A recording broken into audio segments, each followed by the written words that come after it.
नमस्कार, मैं जितेंद्र चौधरी और आप देख रहे हैं द बिग वाई मीडिया।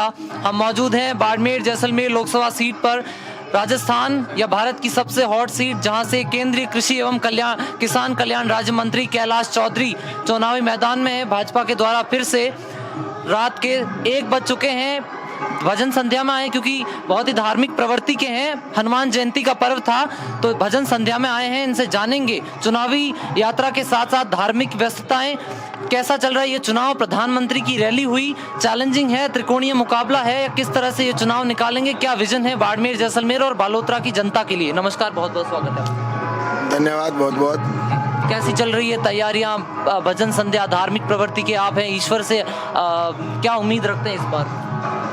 आज हनुमान जयंती है तो इस अवसर पर मैं सभी को बहुत बहुत शुभकामना देता हूं। और रही बात, आपने कहा कि त्रिकोणीय मुकाबला है, मैं तो कहता हूं एक तरफा है, क्योंकि पिछली बार भी 3.25 लाख से मैं जीता था जनता के आशीर्वाद से, और इस बार भी उससे अधिक मार्जिन के साथ में भारतीय जनता पार्टी आएगी, क्योंकि जो फूट है वो कांग्रेस में है।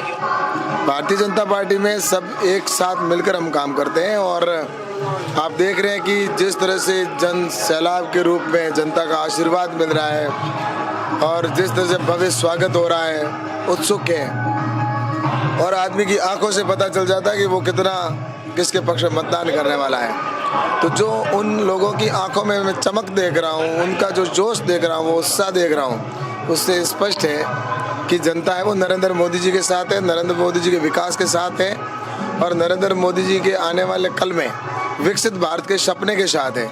इसलिए भारतीय जनता पार्टी की राजस्थान में 25 की 25 सीटें आएगी। शुरुआती दौर में देखा जाए तो सोशल मीडिया हो या हर जगह पर एक लहर सी चलाई गई कि काम नहीं हुए। उसके बाद आपके पीएस सेक्रेटरी ने हो या आपके द्वारा हो, आपके काम गिनाए गए, रेलवे के काम हो, रिंग रोड्स के काम हो, सभी काम।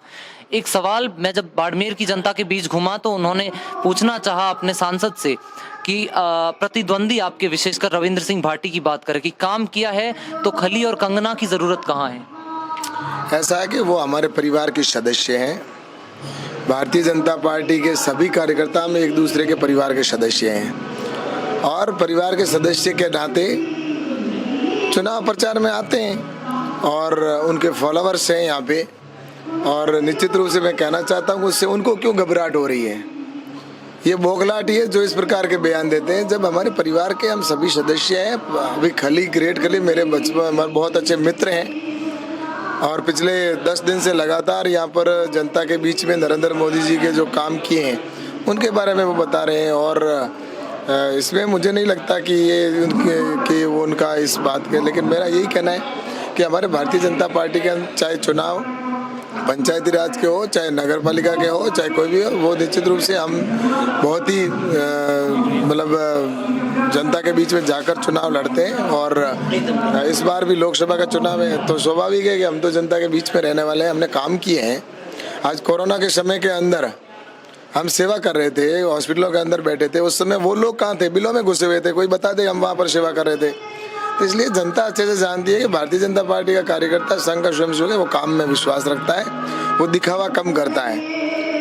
कोई सोशल मीडिया पे बहुत ज़्यादा दिखा देने से कुछ नहीं होता, धरातल पे काम करना पड़ता है। मैंने पिछले 25 साल तक देश की सेवा, जनता की सेवा की है।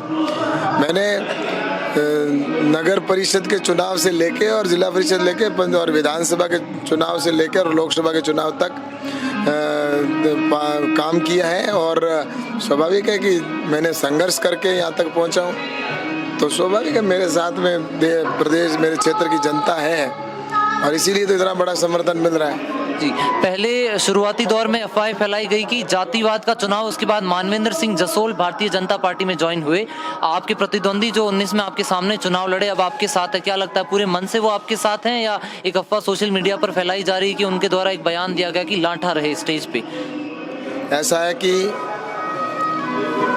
किसी के शब्द किसी के खुद के नहीं होते हैं, और मैं तो ये कहना चाहता हूँ कि भारतीय जनता पार्टी के अंदर दोगलापना नहीं होता।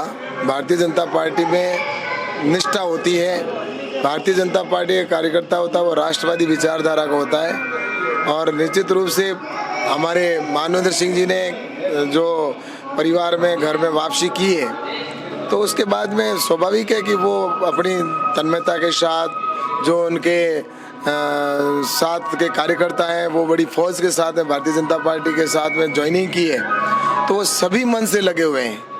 और इसीलिए तो ये चीज़ है कि अब वो क्षेत्र में दिखने भी लगा है और स्वाभाविक है वो कार्यकर्ता काम कर रहे हैं। उसकी वजह से एक वातावरण का जिस तरह से निर्माण हुआ है, नरेंद्र मोदी जी के प्रति पहले से ही जनता के अंदर एक उत्साह था, सीट आराम से जीत रहे थे, लेकिन अब ज़्यादा मार्जिन के साथ में भारतीय जनता पार्टी की सीट आएगी।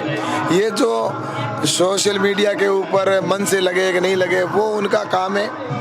सोशल मीडिया की दुनिया नहीं है, दुनिया हकीकत में और धरातल पे है। वो भारतीय जनता पार्टी के प्रति और नरेंद्र मोदी जी की जनता के दिलों में बसे हुए हैं, उनको कोई नहीं निकाल सकता। आपने कहा बड़े मार्जिन से आप 8 विधानसभाओं में घूमे, कल अंतिम दिन है चुनाव प्रचार का, किस प्रकार का रिस्पॉन्स आपको जनता से मिला, क्या उम्मीद है किस मार्जिन की, और किन विधानसभाओं पर आपको लगता है कि कल और काम करने की जरूरत है? ऐसा है कि काम हम कोई एक दिन के लिए नहीं करते। आप देख रहे हो भारतीय जनता पार्टी के कार्यकर्ता के नाते हम 24 घंटे तैयार रहते हैं, चाहे वो कोई भी काम हो। और हम कोई चुनाव के समय में जिस तरह से बरसात के समय में मेंढक आते हैं ना टर्रा टर्रा करने के लिए, वैसे हम बरसाती मेंढक नहीं है, हम जनता के लिए काम करते हैं। और इसलिए मैं आपको कह रहा हूँ कि चाहे वो दिन हो चाहे रात हो, अब खाना भी रात को बज रही है, 1 बज रही है और भोजन हम अभी कर रहे हैं और हमारे रूटीन का काम है ये रोज़ का। और स्वाभाविक है कि हमारे लिए कोई चुनाव नई बात नहीं है, चुनाव एक प्रक्रिया है और हम तो हमेशा चुनावी मोड में रहते हैं, सेवा करते हैं और सेवा का ही प्रतिफल है कि मैं लगातार आपके बीच में देख रहे हैं कि सेवा कर रहा हूँ और इसी की वजह से तो उमड़ घुमड़ के जनता है वो मेरे को आशीर्वाद दे रही है। सेवा की आपने बात की, कैलाश चौधरी अगर फिर से ये चुनाव जीतते हैं, आपकी सरकार बनती है, तो बाड़मेर, जैसलमेर, बालोतरा की जनता के लिए क्या विजन है आपका, क्या सोच रखा है? ऐसा है कि बाड़मेर की जनता है, उनका अगर विकास हुआ है तो भारतीय जनता पार्टी की सरकार के टाइम में ही हुआ है, चाहे वो भैरू सिंह जी की सरकार के समय हो या वसुंधरा जी की सरकार में हो या भजन लाल जी की अभी जो सरकार है उसमें हुआ है, या केंद्र में जब अटल जी की सरकार थी, या अभी नरेंद्र मोदी जी की सरकार के समय में काम हुए हैं। इसलिए विपक्ष के पास में बोलने का कोई मुद्दा नहीं है, उन्होंने कोई ऐसी उपलब्धि नहीं है। जब काम ही सारे, चाहे लाइट के काम हुए हो या घर घर का पानी के कनेक्शन की बात की हो या आपके शौचालय बनाने हो, घर प्रत्येक प्रधानमंत्री आवास की बात हो, फ्री राशन सामग्री हो, आयुष्मान भारत कार्ड की बात, जिस तरह से 5 लाख तक इलाज फ्री करने की बात है, और उसके साथ ही बाड़मेर में बाजरा अनुसंधान केंद्र हो या जिस तरह लाइट का इलेक्ट्रिफिकेशन का काम हुआ हो, रेलवे के अंदर हो, अमृत योजना के तहत रेलवे स्टेशन बन रहे हो और एक्सप्रेस वे बने हो, भारतमाला की सड़कें बनी हो, जिस जगह पर कभी रेगिस्तान था उस जगह पर आज फाइटर प्लेन उतरते हैं सड़क के ऊपर। तो ये बदलता हुआ भारत है, इस बदलते हुए भारत के अंदर बदलता हुआ राजस्थान और विश्व में भी बाड़मेर जैसलमेर जो पिछले 10 साल में तरक्की की है, जिसको कभी काले पानी की सजा के लिए गवर्नमेंट कर्मचारी को भेजा जाता था, आज जो आता है वो वापस जाते वक्त कहता है कि मैं बाड़मेर को छोड़कर कैसे जाऊं। तो ये स्थितियां बनी है, तो मोदी जी ने यहाँ पर काम करवाए और स्वाभाविक है कि जो प्रधानमंत्री जी के काम है वो एक सांसद के काम होते हैं, इसलिए हमने बहुत कुछ काम करवाया, इसीलिए तो जनता मोदी मोदी की बात कर रही है। आप काफी धार्मिक प्रवृत्ति के हैं, तीर्थ स्थलों की बात करें, बाड़मेर जैसलमेर में ब्रह्म धाम हो, रानी भटियाणी मंदिर हो, अनेकों ऐसे बड़े बड़े धाम हो, नागणा राय, इन सभी स्थलों के विकास के लिए और पर्यटन जो निपत्ते पर है अभी बाड़मेर में नहीं है, उसके लिए क्या सोचा? जैसलमेर भी आपका क्षेत्र है, उसके मुकाबले बाड़मेर में पर्यटन नहीं है। जब डबल इंजन की सरकार अब बनी है तो डबल इंजन की सरकार में स्वाभाविक है, हमने कहा है कि भविष्य में टूरिज्म को बढ़ावा देंगे, जैसे कि हमारे धार्मिक स्थल है उनको आगे किस तरह से बढ़ाया जाए। तो उसके अंदर आपने देखा होगा कि हमने अभी राजस्थान में सरकार आते ही खेमा बाबा का पैनोरामा स्वीकृत कराया 5 करोड़ रुपए का, और पिछली जब सरकार थी उस समय भी हमने पैनोरामा स्वीकृत करवाए थे।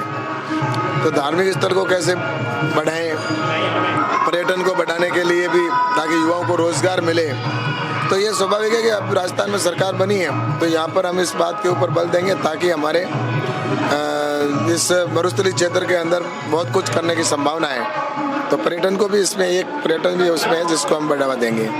आपके विपक्ष का एक आरोप है कि आपके पास के बिश्नोई है, बिश्नोई समाज को साधने के लिए एक बड़े मंत्री।